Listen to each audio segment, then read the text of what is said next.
جەگەرخوین بکەدا خۆیا بێوەستان و بەرهەمن خوا یەن پرهێژە بۆ هەلگرێ خەتیرەیە ئازادی و ڕزگاریە کوردستانی و دەرکەتناوێ ji bin nîr û qeyd û bendên dagîrker û çewserên Kurd û Kurdistanê. جەگەرخوین bandoreka pir eyan û berçav li ser rewşenbîr û helbestvanên Rojavayê Kurdistanê jî kir û ji piraniya wan re bû wek mamoste û semboleka nemir. Ev yek jî di nivîs û helbestên wan kesan de ku li ser Cegerxwîn hatine nivîsandin eşkere û diyar dibe. Ronakbîrê Kurd yê koçkirî Rezoyê Osê li ser Cegerxwîn û hat bêje.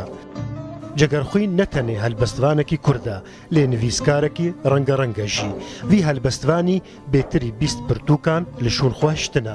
Cegerxwîn rist di salên xwendinê de dihûnan, lê destpêka helbesta rûniştî sala 1924 bû ku ji vir û pê de rêça kurdewarî, millet û niştîmanperweriyê girt û semta xwe kira xebata gel.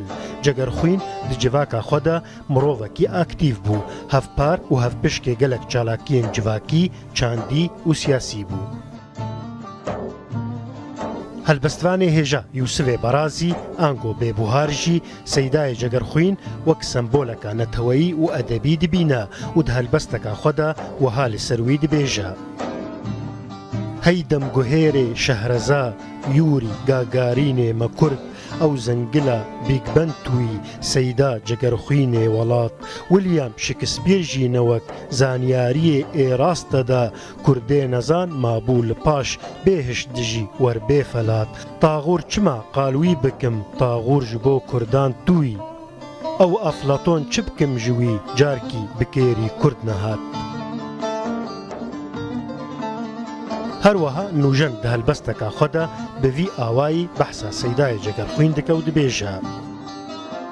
Wek Pûşkîn û Nîro de Seyda pengavet çira dirêse û dihûne hêdî hêdî lê dira bis dide û ba dide carna lê dizîvira pêre diwezinîne ji ber karî wî pire dezgehê wî hêja wek neqşa li kevira wî ev berdaye berxwe Seyda xweş pê de dira bes dilê wî sekinî nema giha bixwera îca gotin Seyda mir çi derewa çi vira ê bê Seydayê Kurd mir Seydayê wan bimire ger bavê te şêrîn e bavê min şêrîntir e.